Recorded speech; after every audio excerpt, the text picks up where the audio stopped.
The Hoosiers are 3-0, but just barely by the skin of their teeth. Saturday's win over Western Kentucky left us with a ton of excitement, but just as many questions even still. You are Locked On Hoosiers, your daily podcast on the Indiana Hoosiers. Part of the Locked On Podcast Network, your team every day.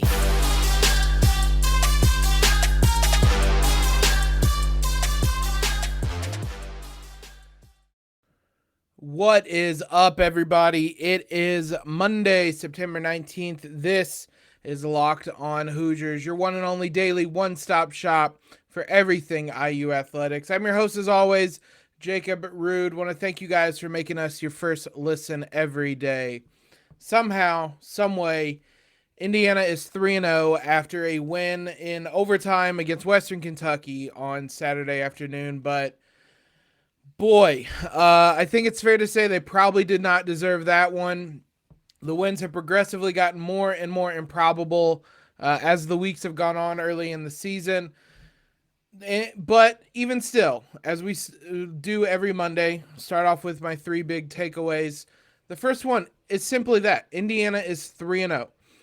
College football has been very weird this season. The Big Ten has been weird. The West Division is awful. The East Division has lost one game.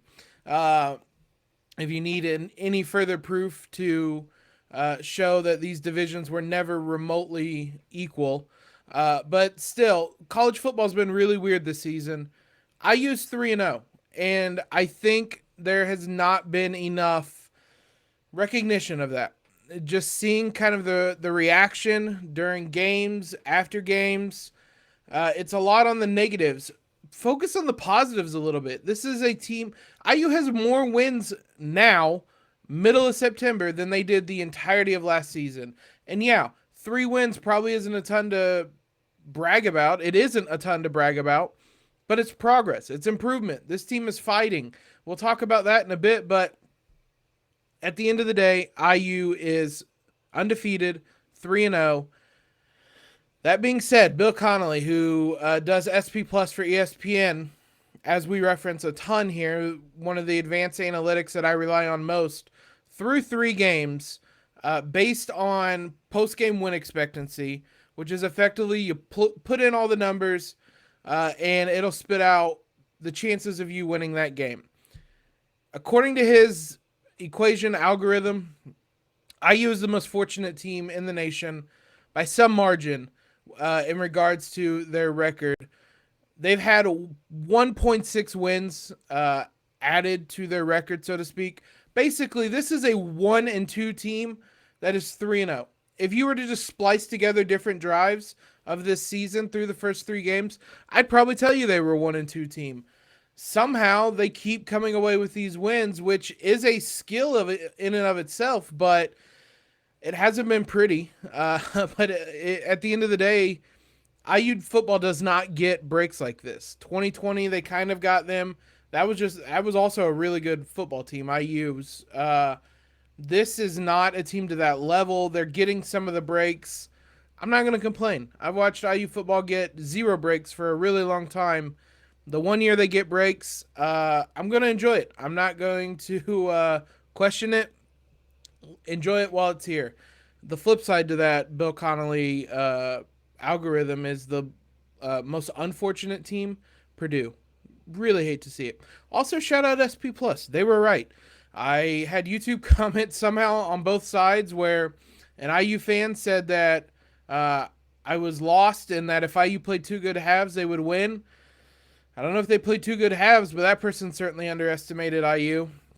I also had Western Kentucky fans mad that I wasn't giving them enough credit. So I guess if both sides are complaining, I'm doing it right. Second takeaway, this team makes plays when they absolutely have to. The cons to that is that they keep putting themselves in positions to where they have to make those plays. They're do or die situations. But the defense is forcing turnovers and stops when they have to. That fourth quarter, it got hairy. Even that late third quarter, it got hairy. It looked like things were getting away from IU. They get a turnover. They get a couple big stops. The defense does. They keep giving the offense chances. And then obviously the blocked field goal in overtime. There's some bend but don't break to IU's defense. There's still a lot of questions. They continue to be gashed on big plays this week running the ball. But again, when they needed something, the defense was there to deliver it. On offense, backs against the wall, they outscored Western Kentucky 20-6 in the fourth quarter and overtime. They got into a position where they had to outscore them 20-6 to win, but they do it. They do it time and again. They've done it a couple different times this season, whether it's the last drive against Illinois, whether it's the third quarter against Idaho, whether it was the fourth quarter against Western Kentucky. This defense has the ability to come out and seemingly turn it up a gear and get things going when they have to. Ideally, they do that from the first quarter, but that doesn't right now. That's one of the improvements they need to make. Which, to my last point, and this will be the theme kind of throughout the week. There's a lot of room for improvement still. Connor Bazelak said after the game, quote, "Trust me, you'll see a better football team out of us down the road." It's encouraging that he notices it, that they're not playing well. I don't put a ton of stock into that. I would hope that the players would want to get better. Most of the stock I put into it is just kind of the self-awareness, the self-realization that this isn't good enough right now. They need to be better. But also, if you saw Tom Allen's quotes, it's hard to go 3-0. It's hard to get 3 wins in college football, and they have done it. It was a mess at times. The final drive for Western Kentucky after IU ties it featured a kick out of bounds, a possible pass interference by Jalen Williams, a pass interference by Jalen Williams. IU just letting them get down the field and put themselves in a position to lose the game. Fortunately, Western Kentucky wasn't even close on their field goal. But that's just kind of an example of how much room there is for an improvement, because it's also an example of the breaks going IU's way. In previous years, Western Kentucky marches down the field and buries a field goal as time expires. I've seen that scenario play out. I remember the Ball State game in about 2012 where IU scored late and then let Ball State march down the field and kick a field goal to win the game. We've seen this play out that exact way before. IU's getting the breaks. Enjoy them. I love it. I hope that they get the breaks all the way to a 9-win season. Let's look at 3 important plays that turn the tide for the Hoosiers on the day. Before we do that, though, let's talk about today's sponsor, Bet Online. I hope you guys did not bet IU -6. It was a weird line versus the advanced numbers. If you took the Western Kentucky money line, you were probably feeling really good for most of that game. But if you did any of that, I hope you did it over on betonline.net, because they are your number one source for all your pro and college football betting needs and sports info this season.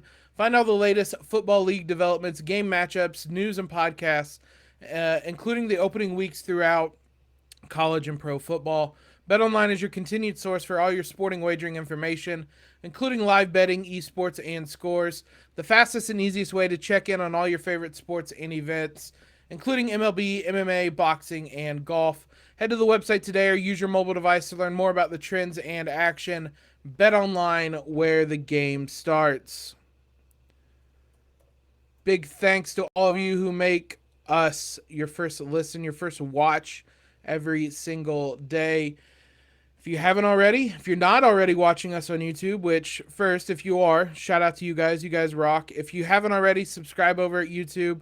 We're closing in on 500. I want to try to get to 500 subscribers before the start of basketball season, because I think things will kick off from there. If you're looking at BetOnline odds for Saturday, Cincinnati is favored by 15.5 points. It's not going to be pretty on Saturday. It's more important, even more reason why they needed to start 3-0. A big positive there. We're not talking next week yet. We're talking this week. 3 big plays, non-Chuck or Charles Campbell field goal edition. That was the biggest play of the day by far. Quick on that. That kick was good from 60. He said after the game that that's about it, or that may have been as well as he's ever caught a ball in his career. It looked like it. There was no doubt. Straight down the middle from, like I said, from 60. All for a guy that struggled last week, huge for him to bounce back this week, because IU needed all those field goals, and to drill one from 51 yards. Huge from him. College kickers have been nonsense this season. That was not the case on Saturday, at least not for IU.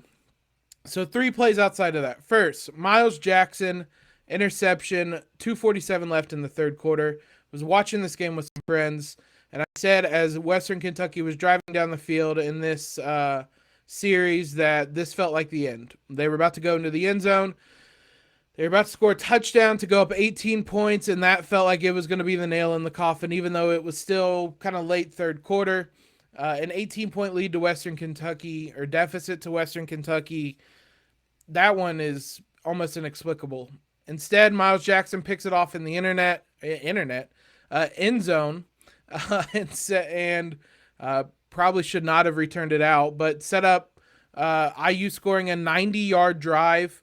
That was a really important drive, but that whole thing was a momentum swing. It goes from being, even if Western Kentucky kicked a field goal there, 14 points to 18 points, 2-3 score game, to just a 5-point lead after that 90-yard drive, and completely changed the momentum of the game. Massive play by him. He had a big day overall. Couple of tackles, interception, fumble recovery. We heard a lot about him during fall camp, and he's really stepped it up. Connor Bazelak to Cam Camper touchdown with 47 seconds to go in the fourth quarter. This drive was a bit of everything. A bit of big plays from Indiana, a bit of big rushing plays, big passing plays. Western Kentucky was handing away yardage as if they had so much to spare with the penalties they had. Ultimately, IU gets into the red zone, and a tremendous play-action pass fooled me. I was annoyed we were running on 3rd and goal. I thought we had handed it off. That's the benefit of establishing the run game early in that series. The first 3 plays of the series were all runs. So that's the benefit of doing that, because everybody sold out on the run. Bazelak rolls out. Cam Camper is wide open. Made it a little interesting with a little bobble in there, but hangs on to that one. Equally as important, I almost picked it, was the 2-point conversion. Hello, Donovan McCauley. He had a couple big catches, both literally and figuratively in this one. He had a 48-yard catch, and then had another reception. I don't think this one counts as an official catch, so regardless, this was the biggest one of the day, because it ties the game. So you can start to see why he wanted to move to wide receiver, and most importantly, why Tom Allen was okay to it, because he made an impact as a receiver in this one. Final play, we mentioned it earlier, that blocked field goal in the first overtime. Tom Allen said after the game they spent fall and spring camp emphasizing that and working specifically on blocking field goals. A little odd, because it's not necessarily a play that happens too often. I couldn't tell you the last time Indiana blocked a field goal, but the counter to that is literally what happened Saturday. This is why you do it. They block a field goal. It helps win in the game. Jalen Williams redeems himself. I mentioned that final Western Kentucky drive of regulation. He was struggling on Dawood Davis. I thought he committed a pass interference on an incompletion early in the drive. He did basically the same thing again and got called for pass interference a couple plays later. IU struggled on that drive. Jalen Williams struggled on that drive. But he completely redeemed himself in a huge way, coming off the edge, lays out, gets a huge block. Really one of the biggest plays of the season. And IU's 3-0 largely because of that. Him and Chuck Campbell are huge reasons why IU is 3-0, because, again, as we said, when this team has to make plays, they have made plays. Somebody tell them heading into the Cincinnati game that they're down 15 points like Vegas is favoring them, and maybe they'll start out a little bit differently, but fortunately they've responded when they've had to through the first 3 weeks, and they are 3-0. Mixed bag, but ultimately a positive start. 3 big players that players of the game, really, for me in this one. They all 3 have something in common, so stick around to find out what that is. Connor Bazelak has to be the first name mentioned for player of the game. Um, 33 of 55. It's an improvement completion percentage wise, even if it also is below his career average. But 364 yards, 2 touchdowns, no interception. Huge outing from him. Really, the only complaint you can have is hopefully a little bit more accuracy. But outside of that, he continues to be really, really positive for Indiana. He makes a lot of big plays. He stays composed even when things aren't going well, which we'll talk about this in the week. The nature of IU's offense, they play so fast that 3-and-outs feel really, really, I don't know, damaging, painful. They never the offense doesn't seem to really let that linger too much. So he had a huge outing. He spread the ball around. 5 different guys had at least 3 catches. Nobody had over 100 yards, but still some big names. Cam Camper, 8 for 93 and a touchdown. DJ Matthews, 5 for 41. Sean Shivers caught 4 passes for 31 yards. McCauley, we mentioned. Emery Simmons had 4 catches for 51 yards. So a lot of that. Look, we talked about how talented this IU receiving core is in the fall camp. Cam Camper is also one of the players of the game. But I want to make this point. We talked about the wide receiver room maybe being the most talented group in fall camp. It felt like when I said that it might be a little bit of a hot take. They're proven right. It was an untested, unproven group, but a very talented one, and one that has started to prove itself and show why it felt like there was a lot of talent. Cam Camper has stepped up as a wide receiver 1 this season out of nowhere. Somebody was always going to have to kind of break out in this receiving group just because DJ Matthews is the only guy we really knew about. If IU was going to be any sort of good, somebody else, at least one other person, was going to have to step up. It's been Cam Camper, who has been terrific through the first 3 games of the season. DJ Matthews has been the reliable hands you expect him to be. And then you've had guys mix in. Anderson Kobe caught a touchdown. Donovan McCauley had his first big game. Emery Simmons really started to break out. A.J. Bonners had a couple catches. Javon Swinton is still there. So they're spreading it around. They are working. They said they wanted 9 wide receivers to play. Cam Camper, Donovan McCauley, Emery Simmons, DJ Matthews, Javon Swinton, Anderson Kobe. I think that's all the receivers at 6, and I might be skipping over somebody. At least 6 different guys caught passes. So they're getting a lot of guys in there, and a lot of guys are contributing huge from them. Last guy, Cam Jones. The connection between the 3 is they all started with a C. A little bit of a clickbait there, but Cam Jones. I wanted to give it to somebody on this defense. It's hard to single out a guy. We talked about Myles Jackson. Charles Campbell, honestly, should be one of the players of the game. Maybe we'll do a 4th one. First, Cam Jones, 13 tackles, 7 solo tackles, 1 for a loss. We spent a lot of time in fall camp talking about who replaces Micah McFadden, and we just kind of looked at the position he left. Aaron Casey has been really good, and he stepped up, but what I definitely didn't discuss enough was simply Cam Jones taking a step to that kind of elite level, which is what he's done this season. He's done a lot of things that Micah McFadden did, and whenever it feels like there's a big play, a big tackle for a loss, somebody stuffed at the line, things like that, seems like it's always Cam Jones there. And like I said, 13 tackles, led the team on the day. Huge from him. He's the anchor of this defense. He's taken Micah McFadden's role in that sense and run with it, and he's been absolutely enormous this season. Again, shout out to Charles Campbell. He can be the 4th player of the week. 4 for 4 on field goals. Hit his 1 extra point. Hit that 51-yarder. Again, after struggling last week, missing a couple, he steps up this week and hits biggest field goal of his career so far. Hopefully there's a couple bigger ones when we make the Rose Bowl. We'll be back later this week, throughout this week, talking more about this game and more looking forward. Probably a little bit on the defense, a little bit on the offense and the pace they play at.